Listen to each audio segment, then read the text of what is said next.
Showtime.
I say, here at Kajun Reseller, you give me an offer and I'll take it. I say, this is Johnny's place, where you can have it for no problem. I got the dollars. Fixed income, no credit, bad credit. Here at Cajun Roots Reseller, that's no problem. Let them have it. I've got my dollars and I sent in my best offer. We say yes. See the special man. The easiest man on YouTube. You got the dollars? We got the offer? Let them have it with no problem.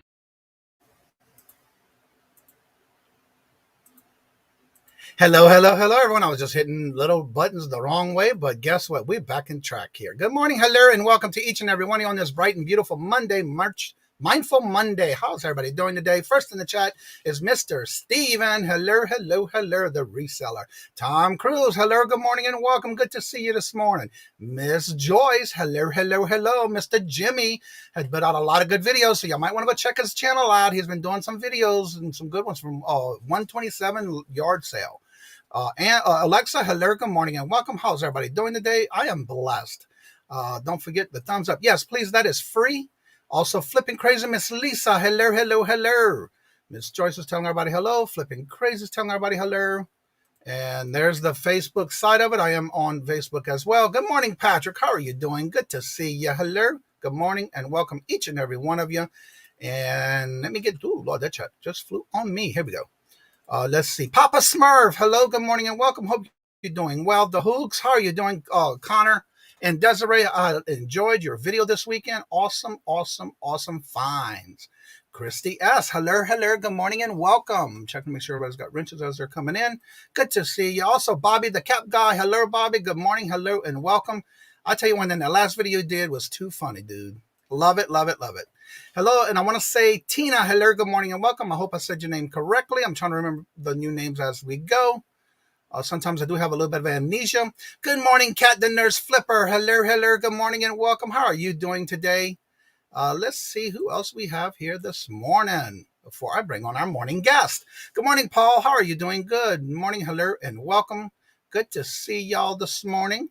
And now that I'm at the bottom of the comments, I want to say give a large, warm welcome. You may know her, and if you don't, you're going to get to know her. You may want to check out her channel. All her information is at the bottom of the description bar, and I will be putting it and pinning it at the top of the chat as soon as I get her on here. So give a warm welcome to Miss Jen Closet Gems. Hello, good morning, and welcome. Hello, how are you doing today? Fabulous. It's fantastic. I'm wide awake. Especially, what time is it in your end?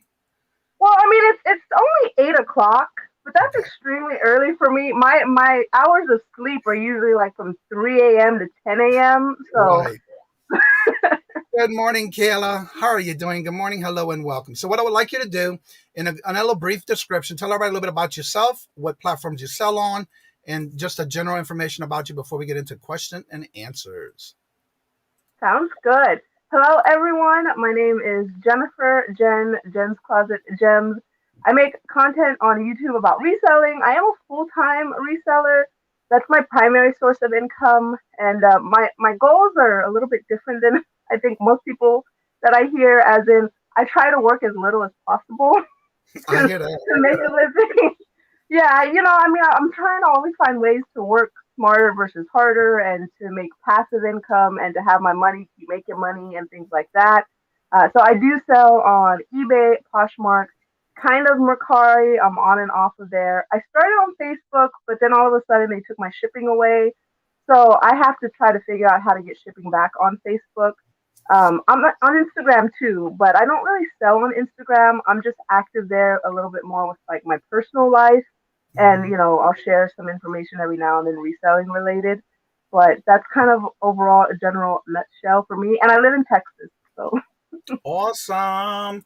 There's a lot of people in the chats that live in Texas. yeah, Texas, we're many. If you haven't caught her channel yet and checked out her videos, her link is at the top in the blue box. Check it out. Subscribe to her. Also, remember, when you go to anyone's link that's in the chat, do me a favor. Make sure if you see that word subscribe in red, change it to gray. That means you're not subscribed. So if you go to gray, that means you are. And right next to it, there's those 3 bells. Make sure you hit the top notification so you don't miss out when she comes out with another video or anyone you go to their channels for. Let's see. What happened with Facebook shipping? I didn't know they could do that. I haven't either. What's going on with that? Did you figure out why or find out why? When I started on Facebook, I created a fresh brand new account because I didn't have a regular Facebook account to begin with, like personal or anything. And I was able to ship right off the start. And I don't know what happened, but after about 3 weeks, a month, just all of a sudden I couldn't ship anymore. Like the option to ship how I want to ship and how much to charge buyers was just gone. Like it wasn't there. So my only option was for local pickup. And I wasn't interested in that. So then I tried to find a way to talk to somebody to get, some help. And I just was like going through all of these dead end rabbits. So I don't know. There's a couple people who have told me that there is a very long, extensive way to actually reach a customer service rep to try to get it fixed.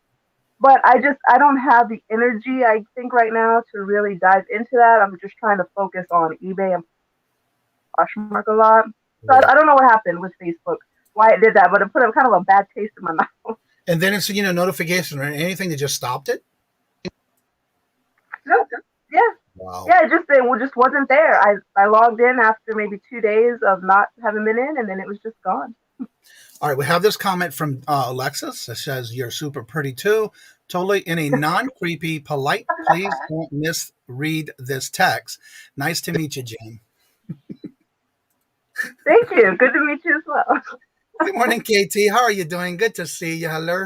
And if you have any questions for Jen, go ahead and put them in the chat, and we'll make sure we get to them by either putting the word question in caps or put Kajun Roots Reseller, where I will see it and it'll notify me that you sent me a question. Everybody's saying hello and good morning.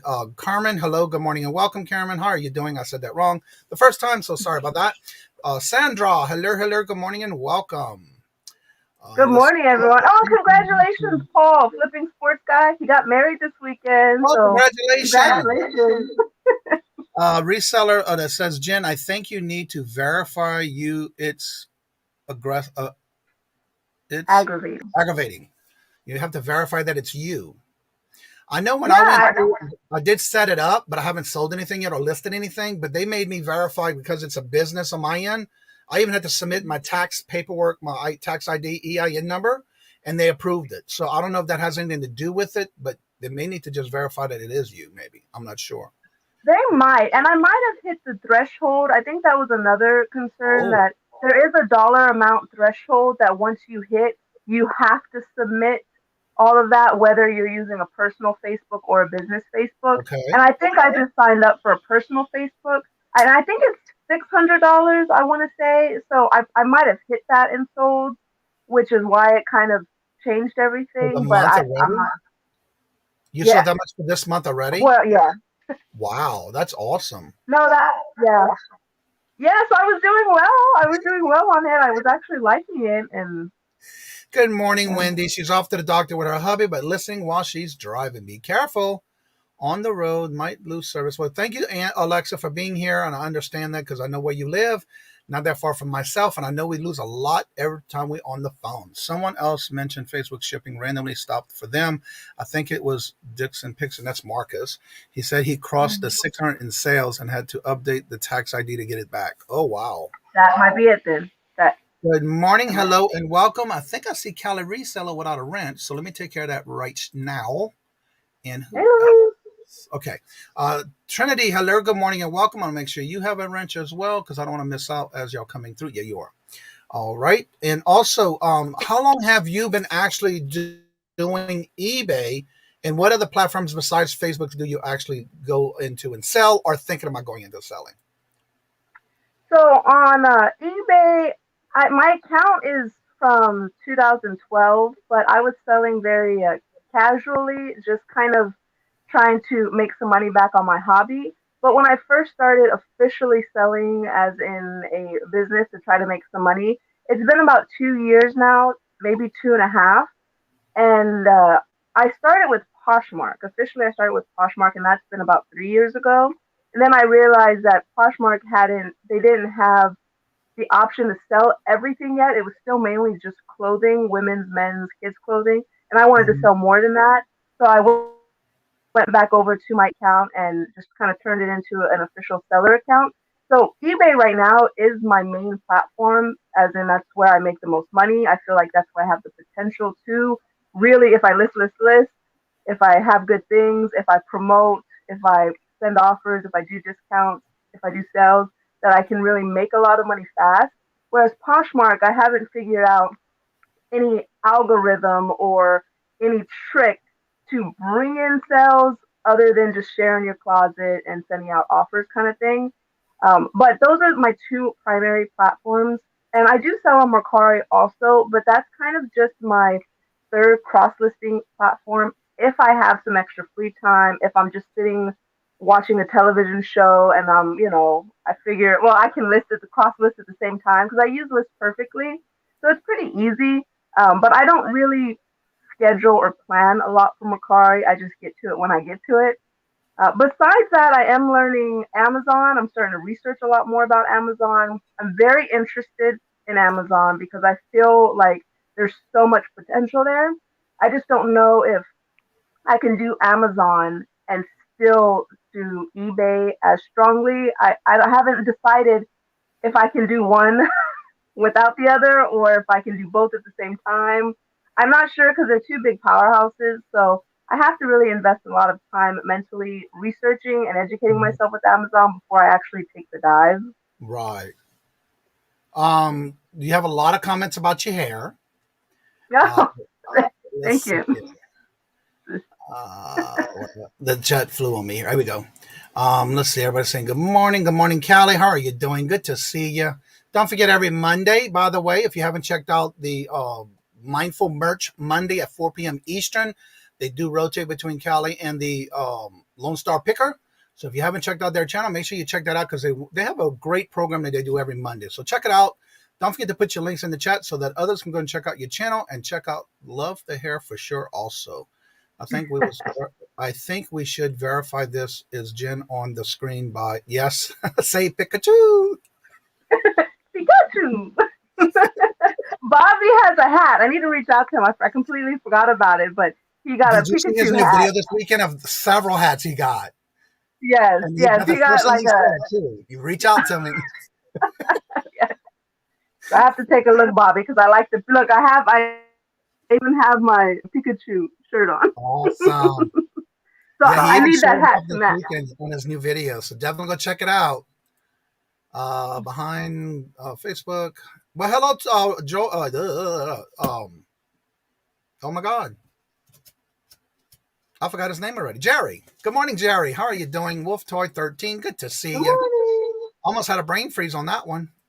I haven't seen you in a while. Hopefully you're doing well. Miss Pam, hello and welcome. How are you doing? Me too, treasures. That's not easy to keep up with. Yeah. Let's see. If anybody has any questions, make sure you put it in the chat for me so we can check it out. Have you ever tried Amazon, Johnny? No. I do buy from Amazon, but I don't know. For me, I think it's more of not saying scared of it, but it's just I don't know if I want to take that plunge. Yeah, yeah. Because of the fact that I do have a tax ID where I can buy wholesale, but the thing about it is I still don't understand the thing about you having to prove what you purchased. So for me, I'm not ready for that plunge. I think I'm busy enough right now with my eBay, Mercari, Etsy, and my antique There you booth go. and my auctions. So I got enough on There my you go. plate right now. I'm not ready for that. Very Yeah, hungry. yeah. Hey, yeah. No need to overdo it. Yeah. Do you Yes, use be an app hungry. to cross list? Yes. Do you? So sorry. So I do. I use List Perfectly, and I don't keep them every month though. Pay the subscription every month. I only use them when I'm doing a strong bulk list. So right now I would use them probably for Mercari to strong bulk list as many items as I can. And then next month I'll cancel the subscription, and then the following month I do it. Because I feel like I'm not cross listing enough every single month, and I'm not listing enough in general for it to be lucrative to keep it on a monthly basis. So just to save on the cost, so I save 50% of the cost over a year's time frame by just doing it every other month. So with those who are new, there are a lot of new people here that visit me on a daily basis. Are we having an echo? Yeah, my mic, my headset turned off. Oh wow, that may be why. When you do your cross posting, do you do the by yourself where you cross post yourself, or whenever you do cross post and use that program, does it automatically delete something on another platform that you sold? I think there's a version that I could pay to upgrade that to where it would do it, but the version that I have, no, it doesn't automatically delete. So the trick when I started on Facebook and I had technically 4 different platforms, it was hard to delete everything off of each platform. So then I began to get selective on cross-listing just certain items to certain platforms, because then I would forget and I would feel bad about it. Right. Cal Guy says, just contact him, Jen. It is yours for free. Oh, Bobby.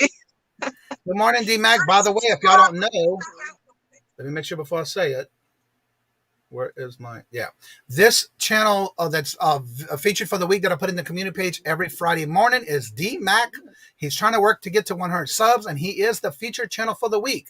If you missed his links and you haven't checked it out yet, go into the description of the video of the community page, and he is the featured channel for the week. We're trying to get him to 100. So let's see if you can do it as well and help him out. Check out his channel and also get him some subs to where y'all can get him closer and over to 100. Amazon is so much easier to list on. I'd have to think about it though. It's just I hear so many horror stories.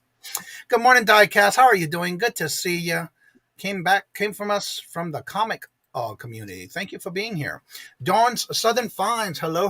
Good morning and welcome. Working and lurking. Everybody's saying hello and good morning. And again, don't forget to check out his channel. DMAC is the featured channel for the week. Mr. Jimmy's link. There's Mr. Callie's link. How do you deal with workaholic syndrome and feeling guilty for taking breaks? That's a good question. I'm not sure if I'm still getting a lot of echo, but I can back out and come back in after this. It stopped. Workaholic syndrome. I do a lot of work in between leisure activities, and so it's hard for it to feel like it's work sometimes. So until my family or my significant other tells me, like, can you put your phone down, is when I realize, okay, wait, I guess, like, let me enjoy the moment, so to speak. And I just take lots of breaks. I take lots of breaks in between. So I feel like sometimes I may be working all day, but I had an hour break here, 30 minutes here. I get up and I'll go outside and play with my dogs. And I've just learned to take a lot of breaks throughout the day so that because I can't sit for 8 hours. And I think that's why I do what I do. Just the whole sitting for 8 hours straight and putting in my 8-hour workday, I can't do that. So I can work an hour, 2 hours, 30 minutes back and forth. So I think just making sure that you keep taking breaks and that you're mentally aware that you're glued to your computer or your phone or your tablet is key, because once you know, you'll be a little bit more aware when you've done too much. Mhm, And exactly. I mean, you have to take breaks to recharge. It's like sleeping. You don't feel bad, right, when you sleep for the night Yep, because you have you're to right recharge about your that. brain and your body. So it's Yeah, the same kind of concept, and you shouldn't feel bad for it. So exactly. So I know it, and it's very important, even when you are working, because I'm the same way. But for me, you always need to make sure you keep yourself some type of snacks that are high in protein to kind of yep. keep you going. To take those breaks. So that's like what they talk about on Mindful on Monday. Be mindful of your body. Make sure you reduce, you recharge, because that's important. Because sitting down for that long period of time, you just get lost in what you're doing. And for me, I do the same thing. I make sure I stop at a certain time. Make sure I take breaks because you want to get that movement in your body around. And of course, your mind to get a break. Alexa says that she's getting close to 100 as well. If someone can check out her channel, I need to get it, but I need to get your channel. Let's see, everybody saying hello to each other. Good morning, Ty. How are you doing? Good to see you. I'm also working and lurking. Thank you so much for y'all being here. It's always a great pleasure to have y'all here in the morning, whether you're working and lurking or actually being active in the chat. It's all greatly appreciated. I also made sure to put the link in the chat for the featured channel, which is DMAC. If you haven't checked it out, definitely go check that out. Your new channel, Cajun. Thank you so much, Vintage Vagabond. How are you doing this morning? Good to see you. I'm the same way. Glad I'm not the only one. Yeah. Let's see. Yes, I can work at 9 a.m. when awakened, like 3 a.m. like I did last night. You work a lot of late hours. I can't do that.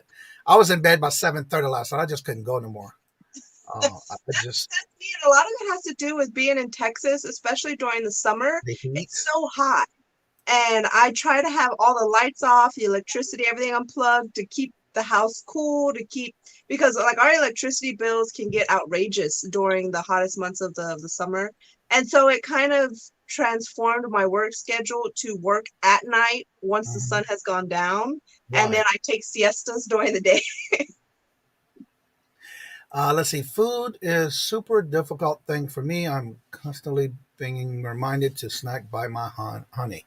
Yeah, that's very important, and that's why in this room I have two little compartments that I leave. I keep things like mixed nuts, uh, um, trail mix kind of things that are high in protein. That way I can just grab it and get something to eat while I'm getting hungry. But I always take a break for lunch. I always make sure I take that break, get out of here, go upstairs, do that kind of thing. I posted a new video a day ago. Awesome. Check it out. Always looking for other channels and business folks to interview on my channel. Reach out to me. Let me know what days you have. I'll be honored to be on your show. I have a couple of others that I'm looking at getting on too as well. What am I hearing, Jen, is a vampire. Sometimes, but I do like garlic and I don't like blood. So, I there's hear that. that. I want to say also hello and good morning to the New England Thrifter. Hello, good morning and welcome. As well as, where did it go? Philly Flipper. Hello, hello, good morning and welcome. How are you doing? You've been a very busy man. So hopefully you had a good trip and you're back home with all the goodies you might have found. Very sure is the best way to beat the heat. Yeah. Good morning. Often, How you doing? Good morning. Hello and welcome. Let's see. My YouTube channel has a main focus of reselling clothing, thrifting, and retail arbitrage. Awesome. Good morning, Glammy. Hello, good morning, and welcome. How are you doing? Good to see each and every one of y'all every morning. If you have any questions for Jen, go ahead and put it in the chat. Make sure you either put the words question in capital or just put at Cajun Roots so I can see it and we'll ask that for you. Sorted out 22 pounds of yarn. You got your yarn in. Wow, that's a lot. He won it on the auction the game they had with the Wheel of Friends for Adam Hartman made. Let's see. Question: didn't bring back a lot? All the goodies. Jen is still in Texas. Oh, did you go that way though? I don't know. What? no, Did I was teasing him that. So how come you didn't stop by Texas and say hi? And it was not even anywhere in the vicinity. I just over 100 and just posted a new video. Awesome! Congratulations. Jigsaw Jen, hello, hello, good morning and welcome. Working and lurking. Also, what got you addicted to Pokemon? I may be saying that wrong, but yeah. No, you're fine. I've liked it since I was a kid. It came out right at the time where I think we're very impressionable as kids. I was 10, 11 years old, and And it was very relatable with my sister. And I had two cousins, male cousins, that were like brothers to me. And we all enjoyed it. We played the game. We always played strategy games, card games. And I just fell in love with it at that time. And I love the artwork.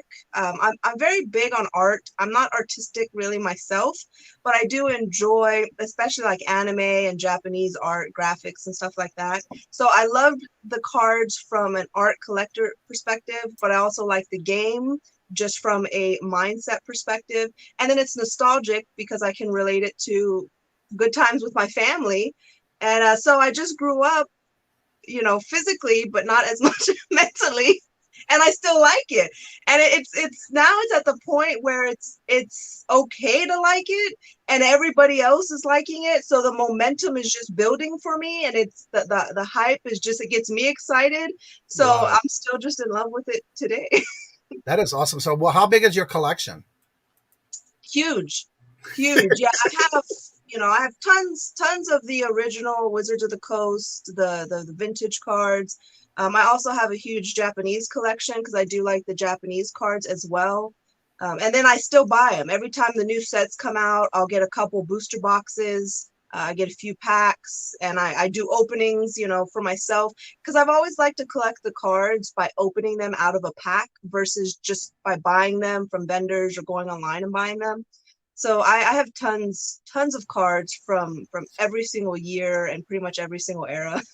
Right. Now, but being on that subject real quick, when you're doing one of the videos you did, which was a very good video about how to find or match packs that are counterfeit. Talk a little bit about that. Yeah, that was one thing. For me, Pokemon is just so second nature that I don't think about certain things that somebody who's not familiar with cards in general, trading cards, would think about. And I had been getting a lot of questions, people realizing that I like Pokemon and collect, and they would send me Instagram messages or emails. Are cards counterfeit? Are they faked? How often? How can I tell? And so I realized, well, shoot, this might be a really good video because to me, I don't even think. I'm just like, well, you can just tell. That was in my head. I'm like, well, you Right. can just tell. But you can't just tell if you don't know what you're looking for or if you don't know what they're supposed to look like. So I decided, let me do this video. It would be fun anyway because I get to play with Pokemon. Right, exactly. And I think I try to keep it in the reseller realm, as far as when you're out and about or making deals, be mindful for yourself, versus just being a Pokemon video. So, Right. but yeah, that's one of my favorite videos that I made. It's not one of my best videos as far as views or whatnot, but for me, I think that's one of the most educational and the funnest videos that I made. So I'm And as pretty they happy. call that, the green videos. Trinity wants to know, do you use a spreadsheet for your bookkeeping? I use Excel. Yeah. So, I mean, just, it's very standard spreadsheet. And I'm based on like money in, money out. So I don't log each and every item. I log each and every sourcing trip. So if I go yard selling all day Saturday, I say, okay, how did I spend $100? How many items? And that's what I put. Spent $100 today at yard sales, and I got 30 items or whatever it might be. And it's very basic, and it works for me. It's nothing too detailed, and overall it's everything that I need come tax season. So Yeah. And for me, I use Excel as well, and I use a spreadsheet by the quarter.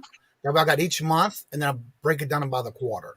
But Excel has got a wonderful program that you can use for that. The next question is Jen aware that she has the cutest hair ever? Hello, Annette. Hello. Good morning and welcome. And one thing about it too, you always have that same design where when you do it, it's all matched into perfect coloring down your hair. So that's awesome. yeah, this one was kind of hard. I was going for just pastel blue, pink, and purple, but because of my bleach were different colors, I got like some green and some yellow in there, so it gave it more of a rainbow effect. So you could see Yep, like the it sure yellow. did. Yeah. Yeah. Oh, So Jen, we I got mean, to I wasn't talk. happy with it, but I do it myself, so Yeah. I can only expect so much. It doesn't look like you got it professionally done. Treasurer Award, that's Kayla. She says, "Oh, Jen, we got to talk. I'm a huge anime, whatever Anime. nerd. Yeah, anime Yes. nerd. We're I gonna am. have a Pokemon PJ onesie party. There you go. A pajama party. Ty says he's 43 away from 600. That is getting close. Nice. Let's see. There's Alexis's link. I went ahead and got it for her. If you haven't checked out her channel, there's her link, and that way you can help her out. Great idea, Lisa. Hidden my subscribers. When you do the subscribe, by the way, when you go to somebody's video, try to watch a video. It's very hard for us to watch videos for everybody who puts them out. But make sure you do a video, watch a video, make a comment. Let them know where you got their the channel from. Where if you're in someone else's chat or somebody sent them, whatever the case may be, that lets them know where, in case if they were in that chat as well, they can kind of put it together who it was. I've been getting a lot of new people coming to my channel from the coin community because I've been checking that channel out as well, that community. So definitely be mindful about that when you do. Flipping goodies. Hello, good morning and welcome. Where are the cards dropping? Oh, that's Callie. Diecast says, and more than an old school MMU nerd, much toys, but I do know that it's BDAZ. I don't know what none of that is. I can talk all day. I understand that. Yeah, I'm just Dragon not Ball. familiar with it. The auction yarn still coming through. Yeah, that was the different. He got all that yarn from when we did. I say we, but I was part of the chat when they did that fundraiser for Adam Hartman made and his wife. Mine are hidden. Yeah, and the thing about some people who you will not know if somebody subscribed to you if they're high their subscription, like in Robert's case, the type of job he has, he can subscribe to you, but you will not know he is because of. So some people do it because of their job or their profession. So yeah, that doesn't mean anything as long as they're subscribing to you and they're watching the channel. A lot of times you won't know if everybody who did subscribe to you. I don't even realize the people are fake. Yeah, you got to know what you're doing. Be careful. Yes, awesome, Jen. Everyone's check you out. There you go. Thanks, Patrick. This chat is Yeah, flying. Reseller Luis. I've done a couple of card auctions with him, and man, it's crazy because he's like very low key about how much he knows regarding sports cards, baseball cards, football cards, and like that would blow my mind. And because I've collected, football and basketball over the years, but I've just collected players that I like from my teams, like Cowboys or Spurs or whatnot. And there's so much to know about trading cards. Like it really is. It's a monster of its own in general. And then when you break it down to each sport or to NASCAR or hockey or Marvel and Pokemon and Yu-Gi-Oh! And it's crazy. Patrick says, wait, no, not the most viewed. We will need to change that. Go light it up, people. Her Pokemon video. Angie, Dayton Valley Deals. Hello, good morning and welcome. Pammy is on the Facebook side. Hello, good morning and welcome to you as well. Mark Zygon Tiger, Mr. Moon Pie video lately of all kind of recipes. If you haven't checked out his channel, go check it out because he's been putting up some moon pie video recipes. Annette, Miss Sharon, hello. How are y'all doing? Have to duck out. Well, thank you for being here and have a good day. Don't work too hard. Hopefully you get everything accomplished that you're looking to do. Let's go. That's right. She's ready for a pajama party. All right, let me see if I can get caught up in the chat. Hello. Do a Halloween dress-up party, like a live with a panel, of Cash dressed up and just do maybe like some Halloween trivia and things like that. So I'm gonna try to get that together. I don't know on what day, if it's on Halloween or the day before or after or what, but I like to dress up. I like to do cosplay. I like to do like face paint and prosthetics and stuff like that. So cool. All right, so because there's some new people that came in the chat, go ahead and introduce yourself again and talk about where you sell and what do you do on your YouTube channel and a little bit about yourself. Yeah, so hello. I sell on eBay and Poshmark primarily. Those are my main sources of income, but I do also sell on Mercari a little bit, and I did sell on Facebook, but for whatever reason my shipping got taken away, so I just need to figure out how to get the shipping back because I didn't want to do local pickup on Facebook. And I am currently researching Amazon, seeing if that's something good for me right now. I think Amazon's going to be huge in the future, and I think that's a really good way to make money without working as hard once you get to know it, once you get ungated and things. So, but that's kind of a project of its own. And I've been reselling full-time since November of last year, so not quite a year yet, but in general, I've been reselling for about 3 years. All right. KT says she's selling Pokemon cards tonight in some auction she's doing from her son's collections from years ago, but she's having trouble into breaking them down in lots. There's so many. Do you have Yeah. maybe a recommendation, maybe how she can do that? So if they're older cards, meaning, you know, they're still Wizards of the Coast, they're some of the first ones from the 90s, those can kind of sell themselves because a lot of people just think you need shiny for it to be valuable. They think they need to see the holographic or the rainbow, the reflective, the hologram. And that's not the case with the older cards. So if there's like first editions and they're not hollow, those could be very valuable on their own. If there's like a thing called shadowless, where around the picture frame, if they don't have a shadow on the side of the frame, those are extremely valuable.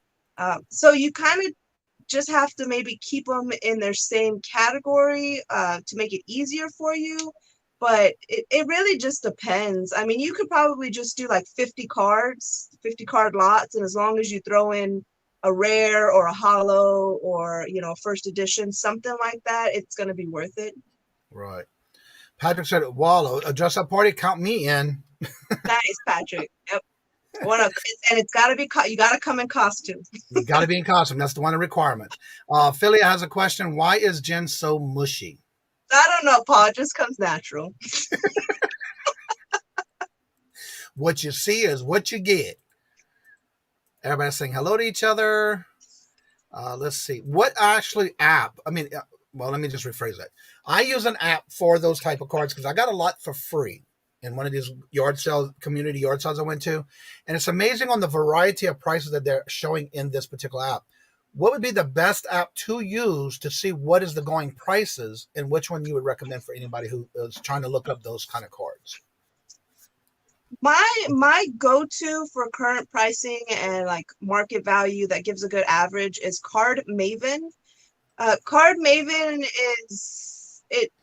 it breaks it down very easily, I think, and it gives you actual solds and on what platforms they sold, how long they sold. So it's not just looking up like eBay or whatnot. And then it gives you an average of how much it sells for, and then like the top level of how much they sell for.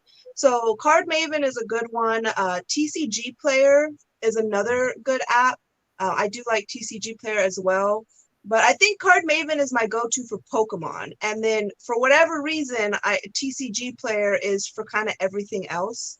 But those are the two primary apps that I use for current market prices and like what they're currently selling for. Yeah. I used the TGA, a GTP, whatever that one is. And it's weird because the prices are all over the place. Do you use ICG? It matters on condition so much. Like the condition really matters. I mean, you have mint, near mint, lightly played, moderately played. You know, you have graded cards, and then you have the different graded levels. You have whether it's Beckett, whether it's PSA. So there's so much to go into it that not even if it's the same exact card, they're not all made equal. So, right. But it really does, because collectors they'll pay top dollar if the card is in great condition, and because they know they have room to send it in to get graded for the value and the cost, the worth to go up. Right. So yeah, that's where you have to really look into not only the average, but what kind of condition that card is. Right. Flipping crazy, this Lisa wants to know, do you use ICG? No, I'm not even familiar with the abbreviations ICG. Anything WOC sells with Pokemon, even if they're energy cards. Yeah, that's Wizards of the Coast. And that's like, so energies generally aren't worth much because they come in bulk and they're so available, but they're needed to play the game.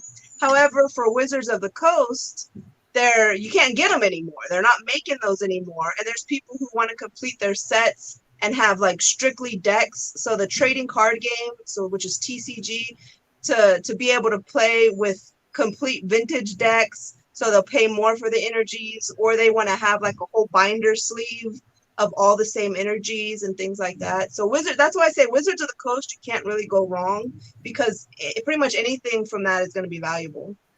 Dayton Valley Deals, they have their ladies edition Monday motivated video at 8 p.m. Eastern. Go check that out. Patrick wants to know, will this app spot a fake Pokemon card? I don't think so. I don't know if the card doesn't exist and like on certain apps you can scan the card.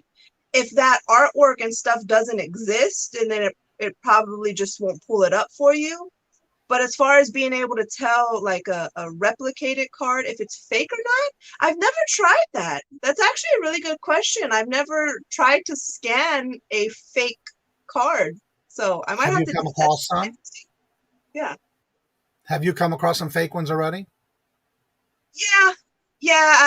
Typically you're gonna find them at flea markets, because that's where they can get away with it without having to worry about returns, and they work about bad reviews and stuff. So typically you find them at flea markets. A good thing to know, like if they're super super cheap, like if it's a good deal and you're like, wow, this is an unbelievable good deal, it might be too good to be true. So just kind of double check. But yeah, out and about, it's hard. Like I've spotted some too, like people doing auctions and things like that. And I've been able to spot. And most of the time, I think the person doing the auction, they don't even really know about Pokemon. They just, they have them, they found them, they worked in a deal or something. So I kind of like, I see them and I can tell, and, it's just a matter of like, well, I'll message them behind the scenes just in case, let them know. I don't want to attack them or anything, but just that's the right way to do it too. And you're good about doing that. So those are the only times that I've really seen them. The question is card MAVON or MAVEN? MAVIN. Oh, wow. So like Marvin, but without the R. Okay, so that takes care of that. Tom's link to his channel. Would love some support. Definitely go check him out. There's his link. If you haven't checked out anyone's link in the chat and you go to their channel and the word subscribe is in red when you get there, that means you're not subscribed. Change it to gray. Also make sure next to it you hit the 3 notifications. The very top one is all notifications so you don't miss out on a video. Speaking of that, I do have a link if you want to check it out for yourself. This is a link where you can use, and when you open this link, it'll go to all your subscribers, and it'll also tell you who you subscribe to, as well as if you have the notifications set up on that channel. So check it out. There's the link. It is free for you to use, and check it out. Nakoma Fines, hello, welcome, and good to see you, Mike. How are you doing? What determines what you sell on Poshmark or eBay, or do you cross post everything? So most of the time when it comes to clothing, I list everything to Poshmark first. Clothing, so shoes, belts, accessories, hats. I list all of that to Poshmark first. And then the higher end items or the more valuable, I'll cross list to eBay from there. Anything that's not clothing, I don't really list on Poshmark. So I list all of that stuff to eBay. And then certain things like plush, Disney, more like kids related items, then I'll cross list some of that to Poshmark. But I try to keep everything non-clothing on eBay, and then everything clothing on Poshmark. But the higher, more valuable clothing, it does sell very well on eBay also. Or there's certain brands that I've just learned do well on eBay, like Eileen Fisher. It's a slow seller on Poshmark, but it usually sells very quick for me on eBay. So right away I know, okay, well, I'm going to cross list that to both platforms. So after doing it for a while and seeing what sells on which platform, then I'll make sure to get it on both or just one or the other. But I always start with clothing on Poshmark and everything else on eBay. All right, on this question, I think Paul's just trying to get to know you a little bit better to see what your answer is, because I don't think this has anything to do with reselling. But the question is, why are Huskies way better than Bulldogs or German Shepherds? So I have a Bulldog and a German Shepherd, and he has a beautiful, gorgeous, probably the best thing about Paul is Sasha, his Husky. Wow. I like him so much because of his dog. But I have an English Bulldog and I have a German Shepherd, and they're completely opposites in every way, and I love them to death. So those are my children. I don't have any children. I'm definitely a dog mom. all the way. And so. Well, they're just like children. It's expensive as children. My grandfather, I grew up with a German Shepherd with my grandfather, and those are the most beautiful dogs when you really have one that they're very by your side at all times. And that's what I love about a German Shepherd. Beautiful. It's so smart and extremely loyal. I mean, yeah, he's a great, this is the first German Shepherd I've had, and he is just amazing. Like I'm definitely sold on the German Shepherd breed. Yeah. Alexa asks, how do you assess the condition without grading? So I kind of know the things that a grading company would look for. It's going to be the centering is probably key. So the centering of a card, basically they get a big sheet. So before the cards are cut when they're in manufacturers, it's a huge sheet and it's all the same cards. And then they literally just put them through, like a cutting line. And so it'll cut the cards like this manually. So if the centering is off, meaning like one side, they call it top heavy, bottom heavy, side heavy.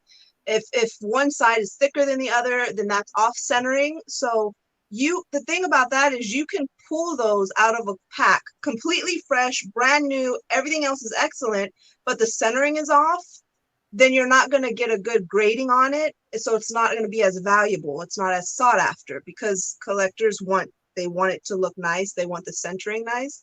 But then you also need to look at the corners. So on different style of cards, like Pokemon has rounded corners. So if a card is cut squared or like at an angle, then the corners aren't going to get as good graded. Versus like if you have a baseball card, you want squared corners. So if the corners are rounded, then the corners are bad. Then you also look at surfacing, which surfacing is going to be the actual front and back of the card. If there's scratches on there, if there's pits or indentations or swirls. And then you look at the back, like if there's whiting around the edges, meaning that it's probably been played with or it's just scuffed up a little bit. So there's kind of a lot of things to look at. But when you look at a card, you want to see all of that. You can still call a card mint condition if the centering is off, because that means like it's not been played with, it is brand new. But even on those, if I sell any or if I list them to sell, I'll put near mint/mint, so NM/M, just because a collector might say, in their opinion, an off-centered card isn't in mint condition. So, the next question is, are Yu-Gi-Oh cards worth anything? Yeah, they're not as hot as Pokemon. They're not in general as valuable as Pokemon is right now, but there are certain cards in Yu-Gi-Oh that are extremely high valued.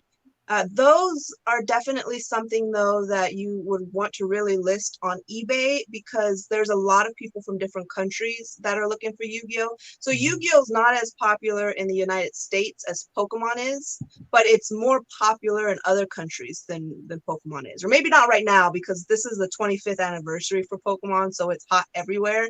But yeah, Yu-Gi-Oh cards can be valuable. It just depends on what you have. Cameron says that the video idea, Jen, is, does this app spot a fake Pokemon card? That's a great idea, Cameron. That's a great, and then I think it'll be a nice, it won't be a very long video. Totally helped me out. Awesome. He said that the flea market thing you did evidently with him, helping him, totally helped him out. Good morning, Nakoma Fines. How are you doing, Mike? Bending back to Pokemon, I blame you. Uh-oh. I remember when you saying in your video about the print at the bottom and the artwork being off-centered. I was wondering if the app was looking for that too. I don't think so. I don't know though. Yeah, I mean, it would be a very good app if it could spot a fake Pokemon card. I mean, that to me that would be fantastic. So it might be worth looking into because then I could just really recommend like, hey, this app will spot a fake Yu-Gi-Oh, Pokemon, whatever, that's pretty cool. Well, let me ask you this, being you talking about off-centered and things like that, I know some things that you look up, like certain items will say that it's a rare or era type item. Would that be also part of that if they were to look at it? Could it be considered an era? Not being off-centered. Off-centered is it was just poorly made. The factory was in a rush. The manufacturers were just, it was kind of sloppy. So there is a difference between it just being a sloppy production or printed card versus having an error. An error card is going to have, you know, something like to the artwork, where the artwork is going to be a little different, or the title, like the name on the top. There's some cases where the name of the card is missing, so the ink didn't get printed on. It was like something else. But there is a difference between just sloppy work or having an error. Sasha's watching you on the big screen, and she agrees with you, Jen. There you go, good girl. Hey, Roman. Oh, being awake and making jokes. Yeah, you're right. It's early for that, huh? Good morning, Value Resale. How are you doing, Paul? Good to see you. Good morning to everyone he's saying in the chat. James, hello, good morning and welcome. Captured some lightning and thundering yesterday. I saw you on the video with that yesterday, was it? Yeah, it was yesterday on Dina's channel. You were having a lot of bad weather. Good to see you, James. Let's see. I have multiple 90s original based starter deck packs. I'm seeing them selling for up to $600. Should I hold, sell, or open and piece them out? Do people get those graded? Starter deck packs. So starter decks are different than packs. So I'm not sure. Like, if it's an actual starter deck, I wouldn't open that, because the cards inside aren't generally like the valuable part of it. What's valuable is the pack itself, like unopened. Right now is a pretty good time to sell, because it's the 25th anniversary. So things are hot right now. The one thing to know, I feel like Pokemon is almost like a stock market of its own, because the value will come down a little bit and then it goes back up, and it comes down and it goes back up. So it just depends on if you really want like long tail of a game, or if you just want to make money quickly. Now Pokemon they just purchased a whole bunch of new facilities and land to build more warehouses. So they are going to start ramping up production, which means they're going to start making a lot more cards, which means the stuff now isn't going to be as valuable because it's going to be plentiful. So stuff now, I would try to move it as fast as you can, because the value is going to slowly be going down. Until the end of this year, when they bring out their 25th anniversary collection, it's going to spike back up again. So I would kind of watch it to maybe sell within this year if it's current stuff. If it's the old stuff, that's just the value on that's just going to keep going up. It's going to, because even when the craze dies down, the collectors and the people spending the really heavy money are still going to be there, and they're still going to want stuff. So that I think is just up to you. If you want to sell it now and make a good buck, go for it. But if you're okay with holding on to it and potentially making a little more over the years, then that's what I do. Now, when you're saying older, what would be the years that they would want to look for to maybe see about trying to maybe hold that a little bit longer or try to sell now? Anything 2000 or earlier, I would definitely hold on to, because I personally, I don't feel like the value on that's going to really ever go down. There might be less buyers at one point, but the actual worth of it is just going to increase. But then anything from 2000 to about 2010, there are certain sets within that time frame where there was a lull in Pokemon, so they didn't make a whole bunch of the sets. So some of those sets could definitely be worth a whole lot as well. It's just they're not as many. So for sure, 2000 and earlier. Okay. Jen, can you please send me Pokemon card manual with prices of each card? No, can't do that. Good try, though, Roman.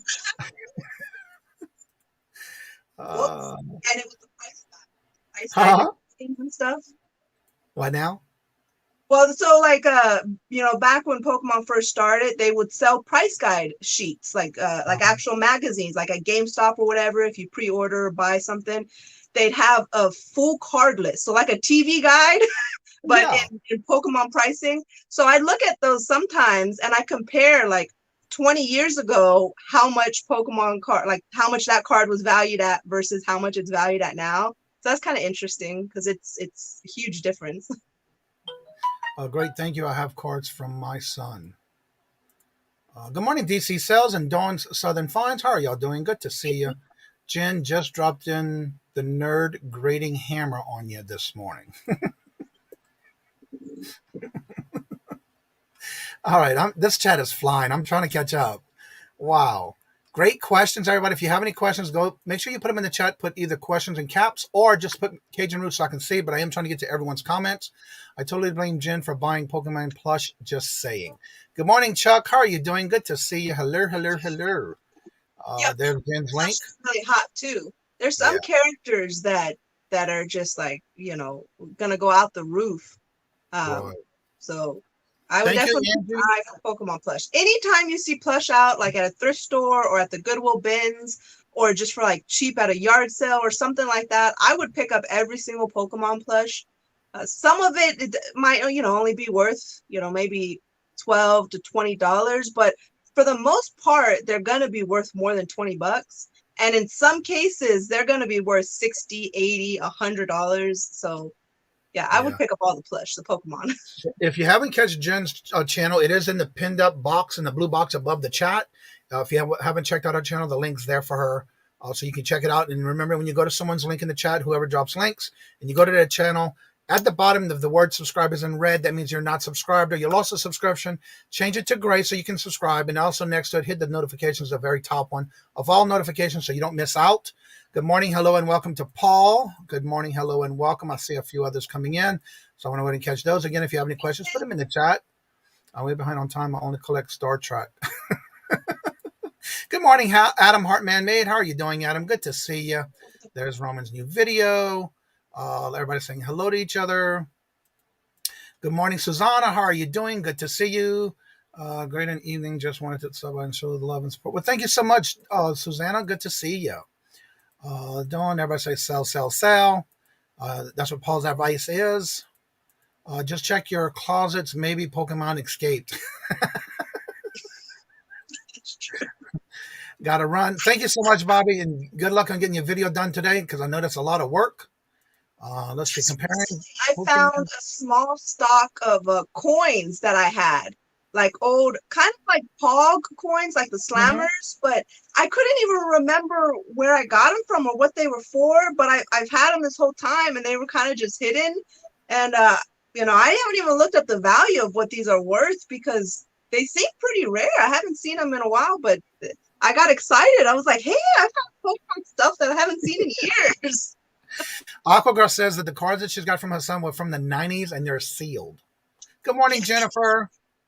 Any packs from the 90s sealed, crazy money for just one individual pack. And if it's a first edition pack, the value goes up like 3 or 4 times worth. So yeah, any 90s packs that are unopened, those are some good money. And those are going to always be good money. So if you want to sell them now, go for it.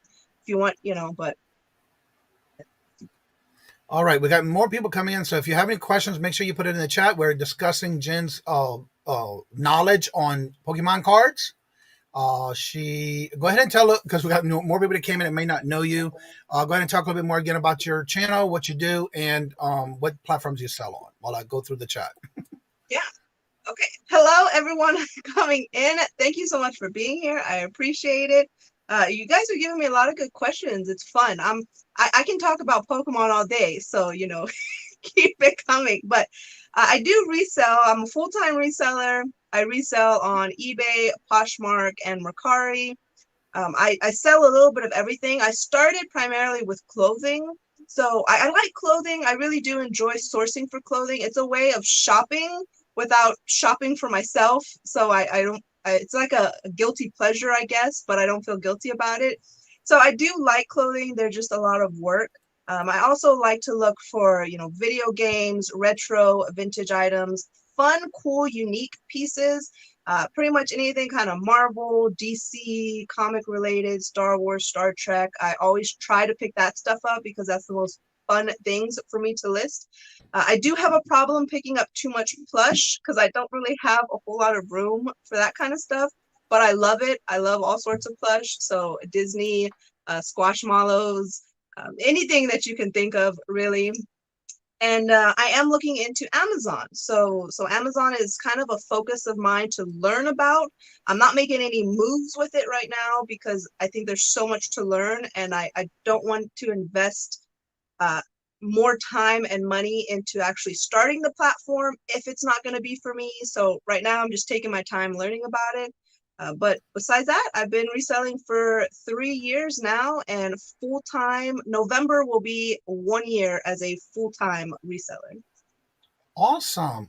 I want to say real quick, I saw Moon Goddess Treasures just came in, not only saying hello, but congratulating you for reaching your 1K last week when you did your live show. I want to say for almost 7 hours, and she hit her 1K last week. So awesome, and congratulations. Let's see. What minimum would value should a Pokemon card be when you would be considering sending it out for grading? Ooh, so that question would have been completely different like a year ago. The pricing for grading hasn't technically increased, just the options have reduced. So all the cheaper options to send in items for grading have been stopped or halted, or they take like over a year now. So right now, if I'm going to send in anything to be graded, the potential value of the card would have to be no less than $700 for me, because I'm going to send in at the medium rate and with protection and insurance and all of that stuff. So it would cost me probably about $150 per card to send in to be graded. So I'd want it to come back at no less than a potential value of a 7.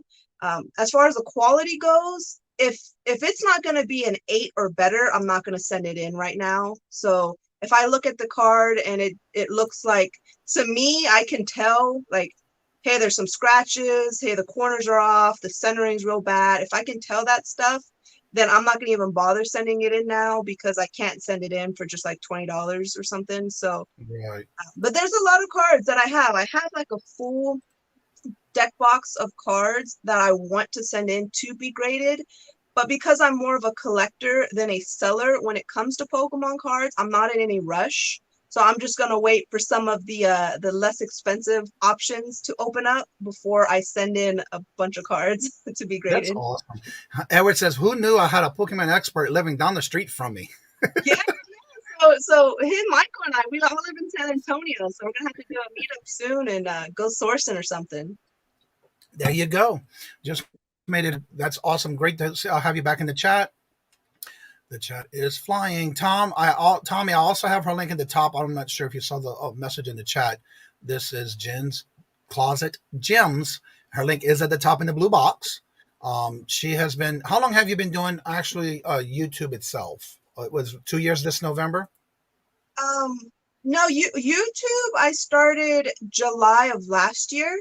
Okay. So I've technically been making content on YouTube for just a little over a year, so about 13 months.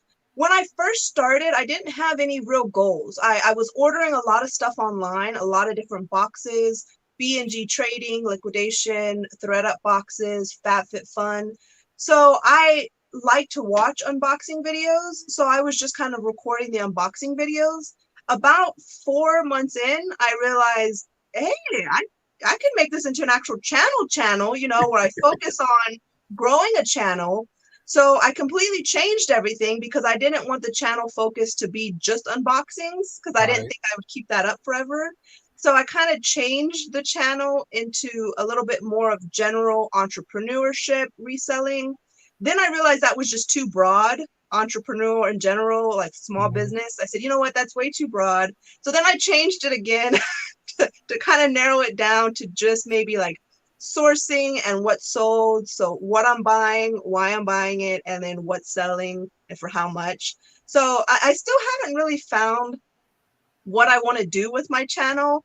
It's kind of scattered, but I'm narrowing it down. So I figure once I kind of get on a routine, you know, I can start growing a little bit better.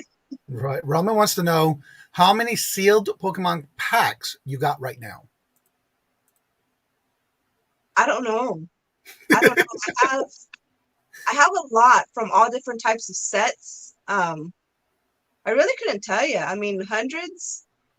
So if you count if you count, like, because I also have Elite Trainer boxes that are sealed. I have box sets that are sealed. I have booster boxes that are sealed. So, and in those, there's, 8, 10, 12, 36 packs. So, Wow. I don't know. I got tons. Roman says it could be hidden in the Pokemon cards in the clothing pockets. There could be, but it's unlikely. It's Unlikely. very unlikely. Hey, Jen. I have a neighbor who has a whole pack of cards, coins, booklets, and a few other items from his daughters back from the 90s. It would be worth checking into for selling them. Yeah, you're right about that. Yeah. Plush is easy. Big clothes bins from Walmart on a hook of a wall on the wall. I did that, and I actually did that because of Michael. So I've been to Michael's office, and his storage for plush, he has like these big bucket, like outdoor kind of, ball buckets or whatnot that you would call, and he had them hanging on the wall. And I thought that was just marvelous because it takes up space, like floor space, and I get to just kind of dunk the plush in there, and I have like a little step ladder, and I'll just go in there. So I actually did that, and that helped a lot. So yeah, it's a good idea. So I'm trying to catch up on this chat. It is flying, which is a good thing. Everybody's saying hello to each other. So I know you were speaking earlier in reference to thinking about doing Amazon. Do you plan on doing any other type of platforms and or buying bulk items in any other platforms that you're thinking about in the future? There's so many great sourcing opportunities around me, and I really like to go and look for items. I like the treasure hunt aspect, and I will bulk buy when it comes to that. Like if I find a really good deal, when it comes to doing maybe like wholesale or liquidation boxes, that's not for me as much because I don't actually go and look for it. I'd rather go look for it than have it delivered to me. Right. But that is one thing with Amazon that at first I thought I needed to have everything new. I needed to have all new stuff. I needed to have scannable stuff to make it easy. And that's really all I could sell. So I did look at ways to get new product and new merchandise. Once I realized that I didn't have to do that with Amazon, then it kind of left it like, oh, okay, well, then I'm not going to worry about it too much. But I do a lot of retail arbitrage. So I get a lot of new items that way. Ross, Marshalls, TJ Maxx, even Walmart, Target, I will purchase a lot of things brand new.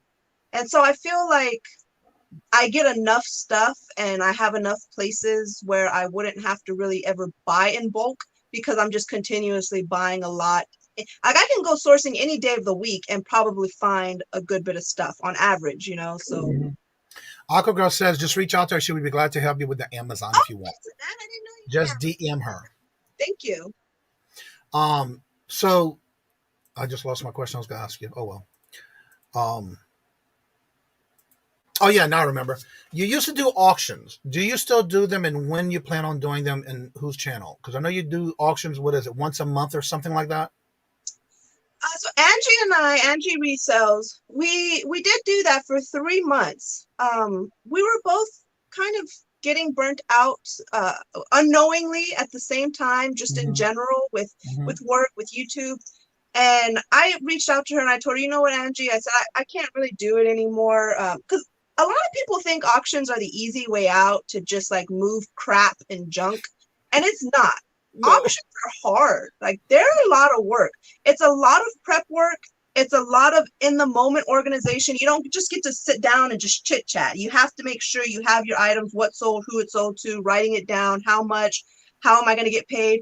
Then after the auction is over, the verification of whether you send invoices, whether you're looking at PayPal or at Venmo, you have to send out an email. That is a lot of work in its own. And then you got to package everything and ship everything on top of our regular reselling gig. And then after that, you have to send out an email with tracking information, or if you do, PayPal, like a business, then it does send it for you. But I would still want to send out an email saying, hey, your item's in the mail. And if you have an auction and you sell, 10 items, that's a lot of work. And if you Yeah. sell 20 items and you sell 5 items to one person, then you're finding a box and you're looking for a box and you're trying to find the cheapest rate possible. So Yeah. the auctions are so much fun. I actually really love doing the auctions, but it's a lot of work. And it was becoming a little bit like hectic. Now I was doing auctions with Derek, Fundamentals of Side Hustling on his channel, with Cali Reseller Louise and Marcus Sumo Thrift. And the cards are easier. The cards are a lot easier. I mean, it's a little card, and I already have everything set up for cards. You put it in an envelope, you ship it out, so those were a little bit easier, but I didn't want to keep one auction and not the other, or pick and choose. So I cut out all auctions. And even like a couple people have asked me like if I want to be a guest with them on their auctions and sell stuff. And I kind of cut lives out in general. I was getting a little bit overwhelmed with offers and invitations to be on the live, to hang out, to do a working hangout, to do an interview, to do a chit chat. And I couldn't say yes to everybody. Like you just can't. Like I couldn't say yes to everybody. So I didn't want to say yes to only some people. So I just said no to everybody. And it felt bad saying no so many times, but it felt better than picking and choosing or having favorites or so I stopped all the auctions, I stopped all the lives, I stopped all like the appearances. This is my first live in like 3 months, 2.5 months or so. Yeah. And it's because you asked me 3 or 4 months ago. So this is like long overdue. But I do like the auctions, and I'm not opposed to jumping in and, having fun and stuff and doing an auction with like a cool group of people or something. Yeah. But I also got burnt a couple times buying items from auctions. So that put a little bit of a bad taste in my mouth. I mean, I have an idea now. Like, I know who I can trust and who I can't. But I think it was just more of a burnout in general with the auctions and lives. So I kind of I stopped everything. But I would do it again. Just not cool. Right now. Glammy wants to know, what is the most valuable Pokemon plush right now? Like, what would you be on the lookout for? Anything Pikachu is extremely valuable. Pikachu is a fan favorite from all age groups, all genders, all collectors, non-collectors, lovers. Pikachu is a very, very fan favorite. So I would be on the lookout for like Build-A-Bear Pikachu is really good. I don't think it's the most valuable, but Build-A-Bear, anything Build-A-Bear Pokemon is good. Charizard is extremely hard to find Charizard Pokemon plush. So if you do find Charizard plush, or especially if it's from like, if it doesn't say Nintendo on it, then it's probably going to be more valuable. If it says Nintendo, it's a little bit newer plush. Rare Pokemon like Blaziken. Blaziken is huge. And right now there's a new set getting ready to come out. The next launch that's coming focuses on a Blaziken card. And I think that's going to make Blaziken even more valuable and sought after. But there's quite a few. Eevee is a very big popular Pokemon because it's a cute, adorable. Plus, they had a Pokemon, an Eevee and Pikachu game. So for like the Switch, so Eevee, Pikachu, Charizard, Blaziken. There's a few. That's why I say like all Pokemon, I would pick it up because some are gonna be more rare. Like they're not fan favorites, but you're gonna find that one person who loves that Pokemon and they're willing to pay more. That's awesome. And again, all that to me is great because I've never been into Pokemon except just recently because I did get a whole bunch for free. That's a lot to learn when you're not used to it. So yeah. Let's see. I started the journey buying at a flea market, bought one used Halo for $67 and sold for 120. Nice. Nice. Let's see here. I'm trying to get caught up. You can find some really good deals and like authentic deals. It's just make sure you do some research. Yeah. Make sure you really inspect the cards or the packs, because again, they are also the best place for fakes. Right. Everybody's saying working is hard. Well, auctions are hard. Been since 3:30 a.m. working on that, and much more to auction and interview at 8 p.m. Eastern. That is a lot of work. Jen was one of our best guests on the Beardos. So was Johnny. Oh, thank you, Chuck. Thanks, Chuck. What do you want? Nashville Flipper, hello. Good morning and welcome. Everybody's saying hello to each other. I'm trying to get caught up in the chat, and then go ahead and drop the link in the chat for those who may want to come on and have a conversation with us online or live. Pikachu sounds like a crazy sickness in full name. All right, let me go ahead and get the link right here. And if you want to come on and be part of the panel, you're more than welcome to come on, and I'll put the link here. I noticed that Jennifer and others have been dropping their links, so please go ahead and do so, that others can go ahead and check out your channel. If you missed, the link for Jen is at the top blue box. I'm getting ready to switch it out for the link for the StreamYard. When it pops up and switches, you're more than welcome to come on and join the panel. So let me ask you this question next. As far as when you sell on eBay, are there any particular things you refuse to source to sell on eBay? And if so, what is it? Refuse is a little bit strong, but Okay. if I'm being honest with myself, dishes, dishware, pots, pans, bakeware, it doesn't excite me. And you would think like, hey, it's money and money should excite me, but I can find valuable things anywhere. Mm-hmm. So there's got to be more than just money. I don't get excited when I see a pot. I just don't. I don't get excited when I see, just like a regular pan, or it's just like, well, that's a silver pan, that kind of stuff I stay away from, because it's also bulky. It's also heavier, and you need more stuff to ship. So like you need more supplies, you need more bubble wrap, you need more packaging, you need bigger boxes. So all of that stuff you need bigger everything. So you need more room for everything. And I just rather not. I'd rather not deal with it. I mean, clothing spoils me in a way when it comes to shipping, because it's a nice little padded envelope, nice little poly mailer. But I'm not opposed to learning a lot about dishware, and I will buy like collectibles, like different fragile collectibles, like little trinket dishes, little teacups, or certain types of plates, small plates and stuff like that. So I'm not scared to ship fragile things. I just don't like to ship big, bulky, heavy things, and I also don't like to just have them in my space. I mean, I only have a limited amount of space, like everybody does. So I don't want to have that stuff piling up, because when you think about storing it, it does take up a lot more room, and I'd rather have the room for other things. So I take it that you're like, when you're listing things, you go always, your main thing is going to clothing, is what I'm getting from you. My easy go-to is clothing. I have clothing for months that I can just grab and easily just list some clothing.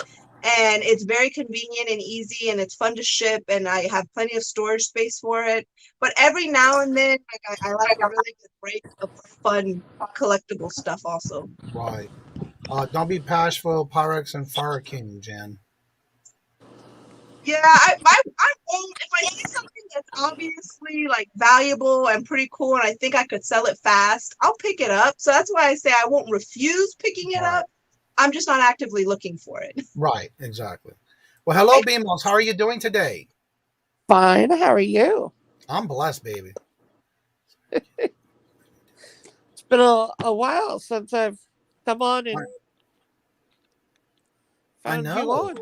I know. So how you been doing? How's the auction life going on your channels? Who's it on this week? Me. She set it up. Me. Well, good. Go ahead and tell everybody a little bit about what you got going on, and how y'all doing your auctions, and how many days a week you're doing it, and what days you're having guests, and what you're looking for those who want to help out and join. Go ahead. Okay. So Melanie and I do auctions 4 nights a week, Monday, Tuesday, Thursday, Friday.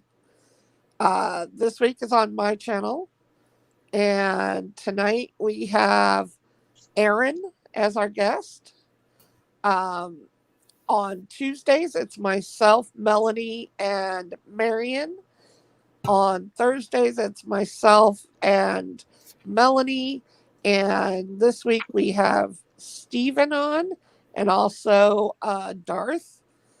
And then Fridays, it's myself, Melanie, and Marion. So 4 nights a week. We are come for the laughs, stay for the deals. Last week, Jen is talking about Pokemon.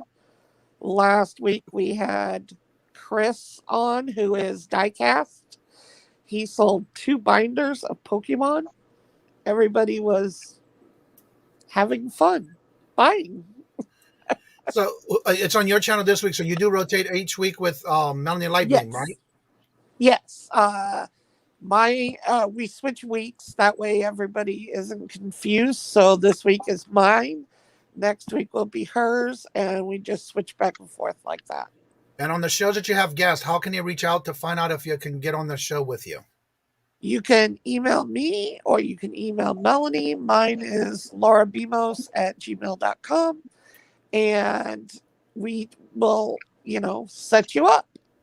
All right, there you go. If we can get the link in the chat for everybody. You got it. I will do that. Awesome. So, what is your main, and this is going to be for Jen, what is your main go-to sourcing that you do the most as far as your favorite place you like to go sourcing? Goodwill in general. There's a Goodwill down the street from my house that, for whatever reason, all around, I just love it. Like, I like the store. I like the employees. They're very good. They bring stuff out throughout the day. So they're always trying to bring out new inventory. And I always find good stuff there. And I can usually find a lot of it. And it's never really super crowded. So I can just kind of shop casually. So that's my overall in general. But what I like to do the most are yard sales. It's just yard sales are only Fridays and Saturdays, really. I mean, maybe Sundays, and it's only for a season time frame. But I really, really love going to yard sales. I'll get up, super early and spend all day at yard sales, with the exception of these past couple weeks because it's been so hot. So yard sales are stopping at noon. By noon, that's it. People are packing up and they're done. They're not selling anymore. Wow. So yard sales are kind of inconsistent. So that's why I would pick Goodwill in general. I really like a lot of the Goodwills around me. But even down the street, walking distance, I walk down my block and take a left, and there's tons of antique shops. Wow. So a lot. It's a nice little nook area of all sorts of antiques. And I thought about doing a video showing hey, just right here, local. Here's all of this cool stuff. Mm-hmm. Some of it is resale value, resale worthy. Some of it's not, but it's great deals for yourself or whatnot. And there's a lot of pretty stuff in there, a lot of cool stuff. So I'll go there a lot to look and to maybe get an idea of prices and to just have fun, but I don't really buy a lot of stuff there. It's just Where to get out live, Jen? and do some window shopping. Jen, what state do you live in? Yeah. Laura has a question. What state do you live in? Oh, what state do I live in? Texas. Oh, okay. Texas. Yeah, I'm in San Antonio. So there's so many places that I could shop. I mean, even when you think about just doing retail arbitrage, like Ross, if I wanted to source strictly at Ross, I could make a living probably sourcing just at Ross because there's probably 12 of them around me. Wow. Yeah. Mike says the busy flea markets is where it's at. Bussey's. So yeah, Bussey's is a huge outdoor flea market, and I have not been there this year. A little bit of it is, because of the COVID and stuff, and I like being in big groups, even though it's outdoors. Right. I would still go, and I've been meaning to go because I really like Bussey's flea market. But I think that's kind of deterred me a little bit, is just being in big groups. So it's Bussey's flea market. Edward says that it's not just hot; it's an understatement. It's scorching down here. That's one of the things I don't miss about the South. Living in Louisiana, it was so hot and humid that you just never knew what the temperature was going to be like because you didn't know how high the humidity would be. In general, what general area of Texas are you in? San Antonio. I am considering moving to Texas. Ooh, girl. It's hot down there. I don't think I could ever live anywhere else, and I don't think I would ever move away from Texas being my home. But it definitely has its downfalls. Yeah. Like allergies, even if you've never been allergic to cedar or pollen, if you live in Texas, I give you 3 months, that's it. You're going to have allergies nonstop. That's another thing I don't miss, because since I moved up here, I don't have sinus infections. I don't have sinus problems. I am away from taking all that sinus medicine. I love it. I went to a Yeah, massive Jen, you're flea not market too in Texas. far. I'm Too Oklahoma, big, Oh, too hot, too big. so we It's have the same problem. hard in the parking lot. Wow. So have you ever thought of being, you're saying that you have so many antique malls in your area that not that far from your home. Have you ever thought about like those glasswares that you might find that is good flipping money or anything like that, or big ticket items that you thought about maybe trying to get a flea market, antique booth maybe? I have. So I was really considering an antique booth before the pandemic started. And because I like the aspect of having a local visual place to sell, people to meet one-on-one, to interact with people at a certain level. But the pandemic put a whole halt to a lot of that because it just wasn't a smart time to invest in setting up at an antique shop or a booth or and then weekly I thought about doing it where I can do a setup weekly or like every weekend, but then that seemed like a lot of work to pack my stuff up, take it, set it up, pack it back up, bring it home. So it just not right now, but that is my main goal in life. Like my end game is to have a brick and mortar, a small, retail thrift shop. Because I want an actual shop of my own to actually go into work and set up. Looks like Thelma and Louise over here. Shayla. I saw her in the camera's like, I gotta get her on here. Hello, Maria. Where did it go? Right here. Hello, Maria. Good morning. Hello and welcome. Jen, would you like to form an alliance with me?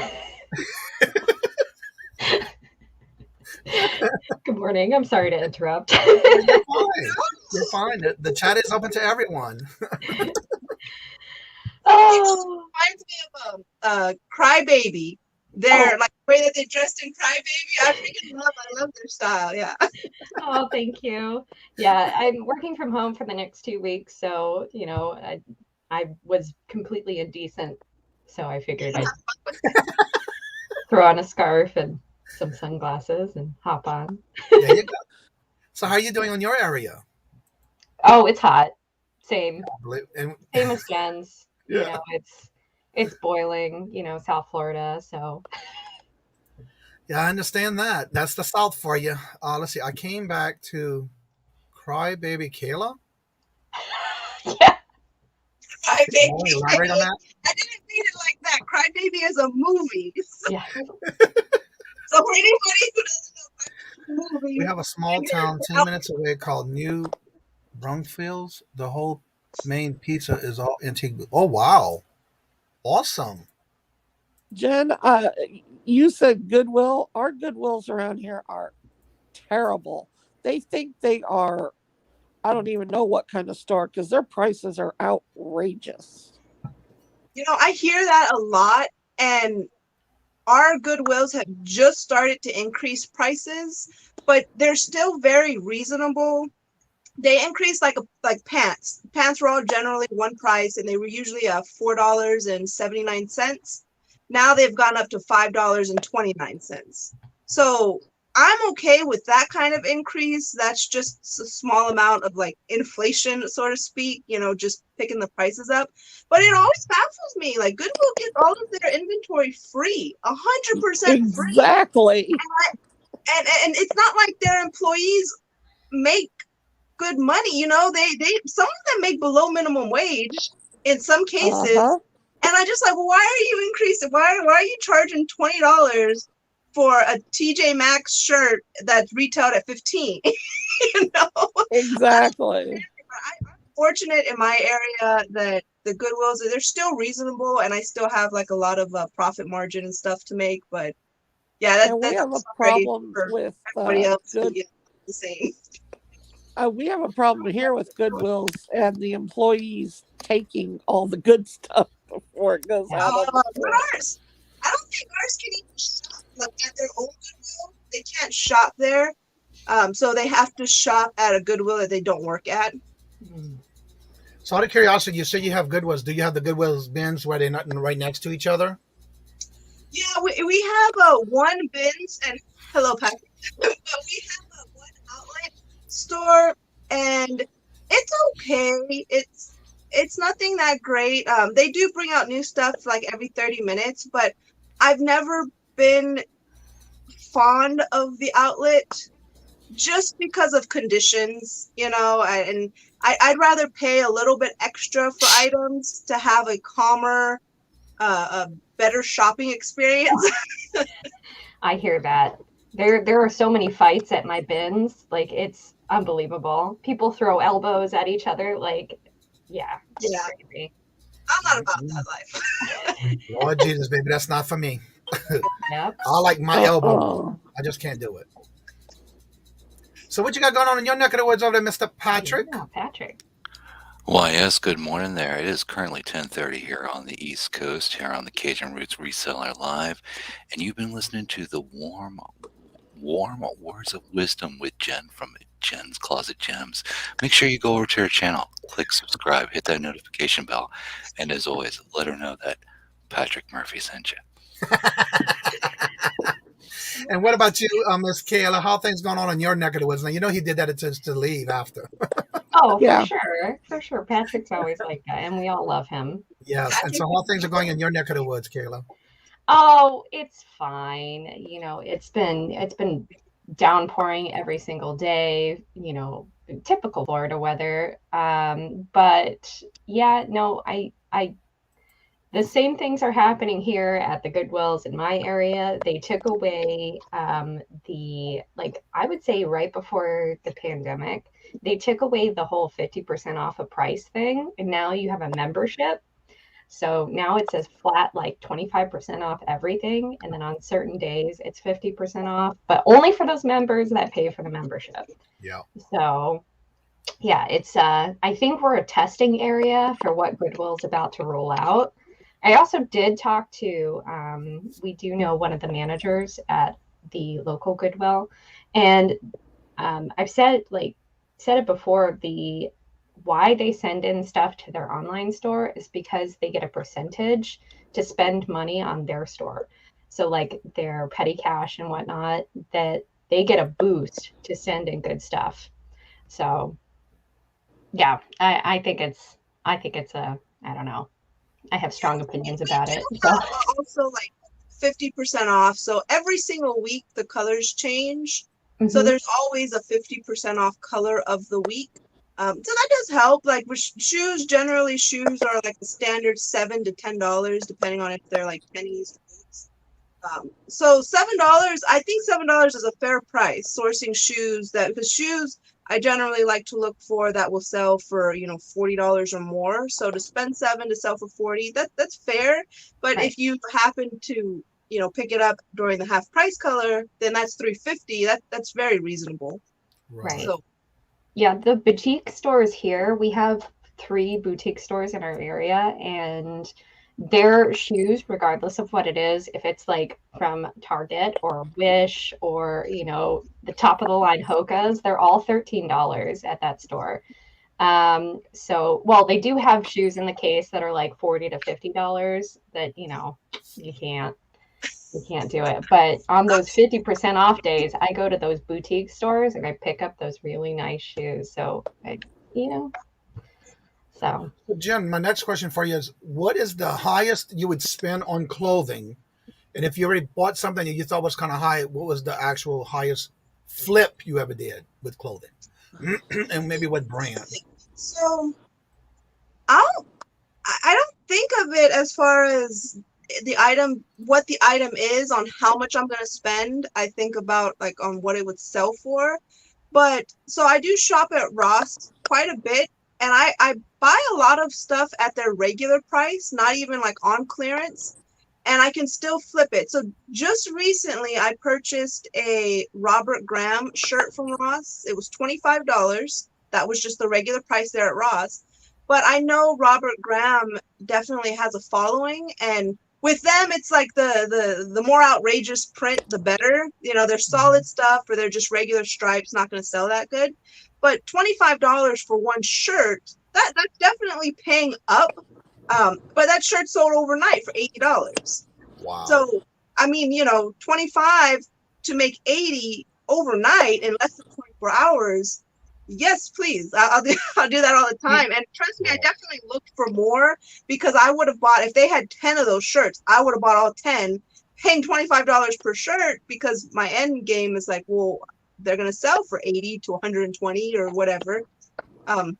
So that and then vintage, I will pay up for vintage items. Like I found this vintage tracksuit. It was like a sweat pant suit, but it was a USA and it was the colors red, white, and blue. It has USA flag, and it kind of looked Olympic style, but it didn't have an Olympic logo or anything on there. But it was just a full matching suit, and it was an extra large. So for vintage, I think it does help when items are larger sizes, because they were technically a little bit smaller back then. So I paid $20 for that suit, and I sold that for $125 in a week. You know, so 25, yeah, like 25 is kind of the max that I find clothing for in my area. But I mean, if I found, you know, like a vintage Pendleton jacket or something, you know, for $40 that I could sell for 200, like I would do it. Yeah. You know, I keep I even forget about Ross because I've seen a lot of videos where people were putting out, I want to say maybe the beginning of this year or maybe the beginning of last year, where there was a lot of content out there about buying all this stuff at Ross. But again, I think that was maybe because a lot of the places were closing down, maybe. So I don't know. I don't think we have any Ross here. I haven't seen any because I really don't go out of town. I live in the country, so it's kind of hard to kind of go into towns and see. But there was a lot of content for a while, but a lot of things people were finding with good prices to flip on at Ross. Yeah, because they don't even have to be having their clearance, you know, to find something to flip. So out of like Marshalls and TJ Maxx and Steinmart, I don't know if you guys have Steinmart or not.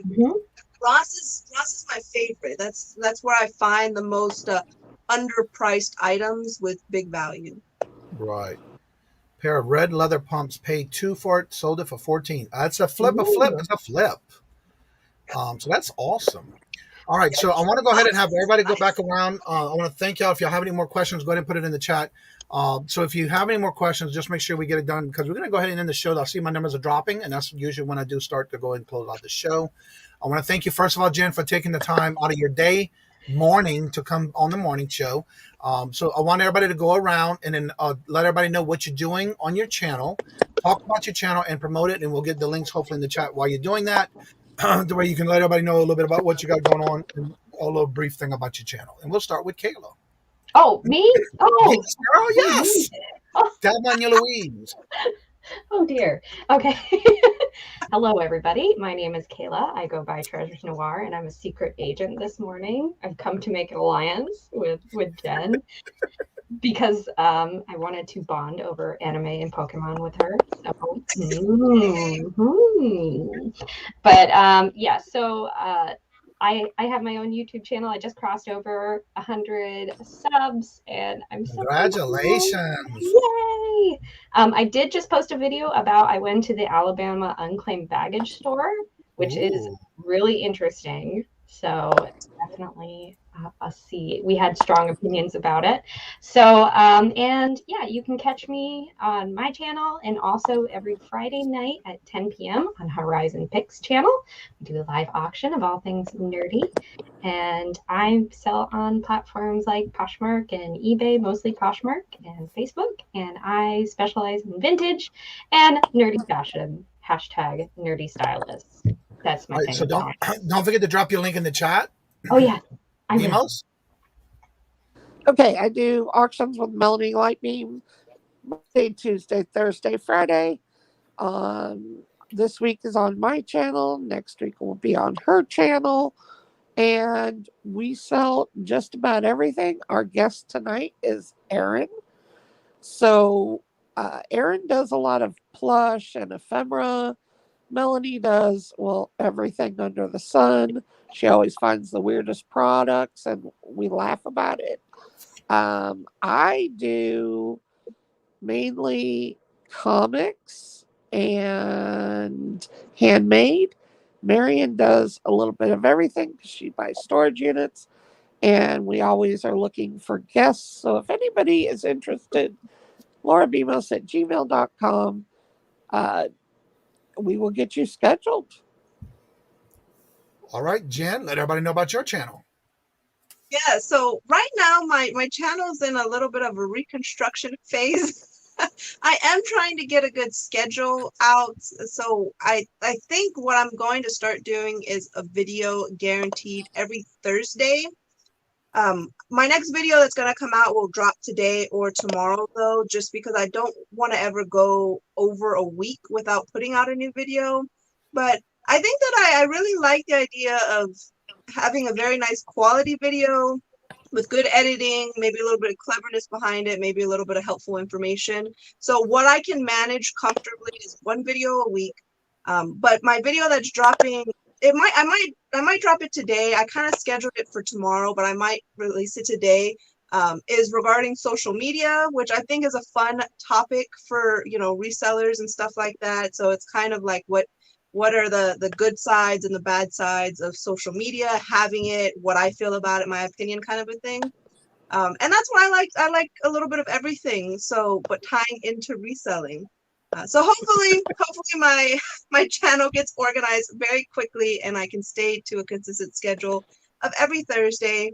I am going to start slowly coming back and saying yes to doing more lives, because I did miss, even though it was only like 2 months, I did miss the engagement with the community, the one-on-one, the talking here. I mean, I've probably learned way more about everybody who jumped on this panel just in this time frame, because, you know, that's how you get to know people a lot better.